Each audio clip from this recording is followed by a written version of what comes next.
स्वामी कुबेर। यह सिर्फ एक कहानी नहीं है, यह उस रहस्य का उत्तर है कि भगवान की कृपा कभी नहीं जानता।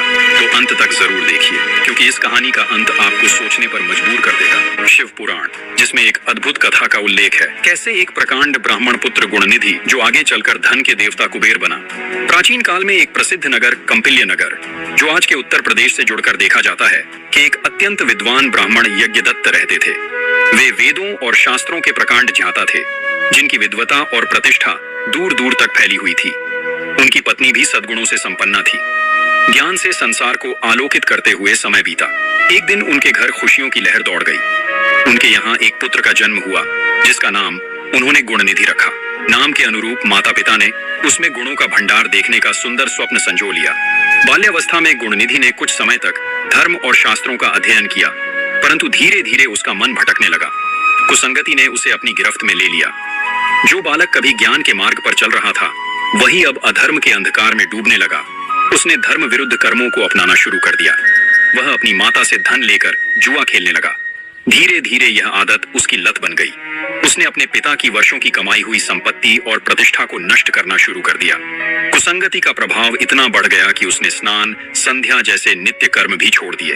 अब वह शास्त्रों की निंदा करने वालों के साथ रहने लगा और चोरी, परस्त्री गमन तथा मद्यपान जैसे पापों में डूब गया।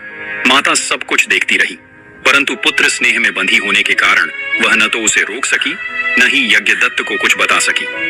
यज्ञदत्त अपने पुत्र की वास्तविकता से अनजान रहे। समय बीता और जब गुणनिधि 20 वर्ष का हुआ, तो यज्ञदत्त ने बड़े धूमधाम से उसका विवाह एक सुसंस्कारी और शीलवती कन्या से कर दिया।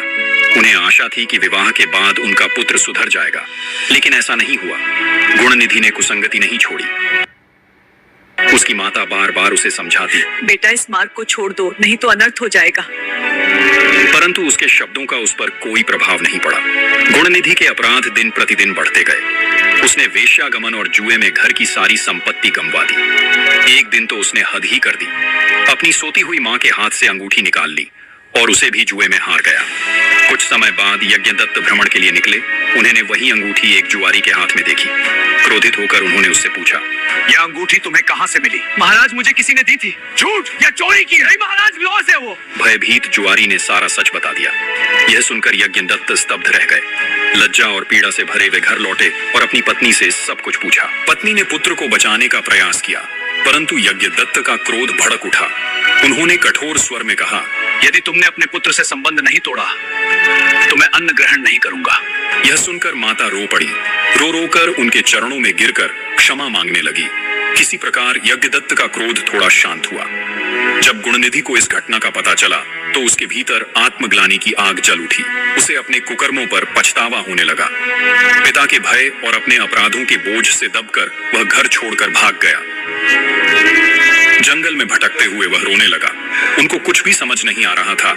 इसी बीच उसे कुछ शिव भक्त दिखाई दिए, जो पूजन सामग्री लेकर एक शिवालय की ओर जा रहे थे। उस दिन महाशिवरात्रि थी। व्रत, भक्ति और जागरण की पवित्र रात्रि। उनके साथ ले जाए जा रहे पकवानों की सुगंध से गुणनिधि की भूख जाग उठी। वह उनके पीछे पीछे इस आशा में चल पड़ा कि जब वे सो जाएंगे, तब वह भोजन चुरा लेगा। भक्तों ने मंदिर में पहुंचकर श्रद्धा से शिव जी का षोडशोपचार पूजन किया, नैवेद्य अर्पित किया और भजन कीर्तन करने लगे। रात का घना अंधकार और मन में चोरी का इरादा लेकर गुणनिधि धीरे धीरे शिव मंदिर में प्रवेश करता है। पेट में भूख की आग जल रही थी। कई दिनों से उसने ठीक से भोजन नहीं किया था। मंदिर के भीतर दीपक की मंद रोशनी टिमटिमा रही थी और कहीं दूर से भजन कीर्तन की ध्वनि सुनाई दे रही थी।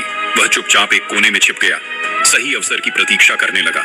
समय बीतता गया, रात गहराती गई, लेकिन मंदिर में जागरण चलता रहा। भक्तजन हर हर महादेव का जय घोष कर रहे थे और गुणनिधि, जो चोरी के लिए आया था, अनजाने में उसी वातावरण में बैठा रह गया। भूख के कारण उसने कुछ खाया नहीं। इस प्रकार उसका व्रत हो गया और पूरी रात जागते जागते उसने जागरण भी कर लिया। उसे खुद भी पता नहीं चला कि वह जिस पल का इंतजार कर रहा था, वही पल उसके जीवन को बदल रहा है। जब अंधेरा और गहरा हुआ, तो उसने देखने के लिए अपनी फटी हुई धोती का एक टुकड़ा फाड़ा और दीपक में डालकर उसे जला दिया। उसका उद्देश्य केवल इतना था कि उसे चोरी करने में आसानी हो, लेकिन वह एक साधारण क्रिया नहीं थी। वह दीपदान बन गया, जैसे लगा हो भगवान शिव के चरणों में एक अर्पण कर दिए हो। उसे क्या पता था कि चोरी करने आया यह पापी युवक उसी रात अनजाने में शिवरात्रि का व्रत, जागरण और पूजा पूर्ण कर रहा है। यही वह क्षण था जहां उसके जीवन की दिशा बदल गई। पाप की राह पर चलने वाला गुण निधि अनजाने में ही भक्ति के मार्ग पर कदम रख चुका था।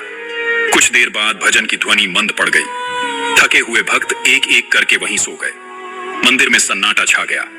बस यही वह क्षण था जिसका गुण निधि इंतजार कर रहा था। वह धीरे धीरे आगे बढ़ा, कांपते हाथों से भोजन उठाया और चुपचाप निकलने लगा। लेकिन भाग्य में तो कुछ और ही लिखा था। जैसे ही वह बाहर निकलने को हुआ, उसका पैर एक सोए हुए भक्त से टकरा गया। वह भक्त अचानक जाग उठा और जोर से चिल्लाया। मंदिर का सन्नाटा एक पल में हंगामे में बदल गया।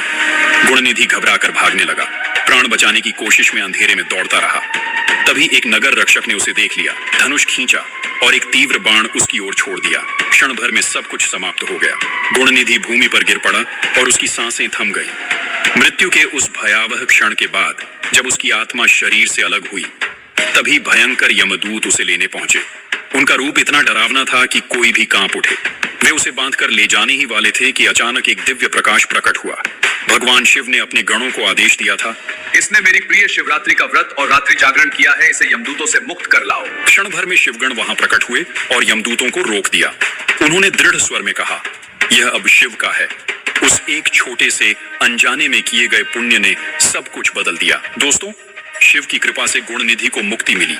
शिव की कृपा से अगले जन्म में वही गुणनिधि दमना के रूप में जन्मा, कलिंग देश का राजा। इस जन्म में उसका जीवन पूरी तरह बदल चुका था। अब वह अधर्म का नहीं बल्कि भक्ति और धर्म का मार्ग अपनाता है। उसने अपने राज्य में शिव मंदिरों का जीर्णोद्धार कराया और यह आदेश दिया कि हर स्थान पर भगवान शिव की पूजा हो। उसका हृदय अब पवित्र हो चुका था और हर कर्म में भक्ति झलकती थी। समय बीता और अगले जन्म में वही आत्मा और ऊंचे स्तर पर पहुंची। वह वैश्रवण के रूप में जन्मा, ऋषि विश्रवा के पुत्र के रूप में। अब उसकी तपस्या और भी गहरी हो गई। उसने कठोर तप कर भगवान शिव को प्रसन्न किया। उसकी भक्ति, उसका संयम और उसका त्याग अब पूर्णता की ओर बढ़ रहे थे, मानो हर जन्म उसे उसके अंतिम लक्ष्य के और करीब ला रहा हो। अंततः उसकी साधना सफल हुई। भगवान शिव स्वयं प्रकट हुए और उसे आशीर्वाद दिया, तू धन का स्वामी बनेगा, यक्षों का राजा बनेगा और सदा मेरे समीप निवास करेगा। जय कुबेर धन के स्वामी, तेरी महिमा अपरंपार। शिव पासे पाया वैभव, भर दे सबके भंडार। तेरा नाम जपे जो कोई, मिटे सकल दुख भार। तेरी दया से धन बरसे, वो सबका उद्धार। भक्ति भाव से शीश झुकाए, ध्यान धरे तेरा धन। यह थी एक पापी से कुबेर बनने तक की अद्भुत यात्रा, जिसका वर्णन शिव पुराण में मिलता है। जिसने जीवन भर पाप किए, वही अंततः भगवान शिव की कृपा से धन के देवता बन गया। कुबेर आगे चलकर सभी देवताओं के धन के अधिपति और यक्षों के राजा बने। यह कथा से हमें सीखना चाहिए कि एक छोटा सा पुण्य भी भाग्य को बदल सकता है। सच में ईश्वर की कृपा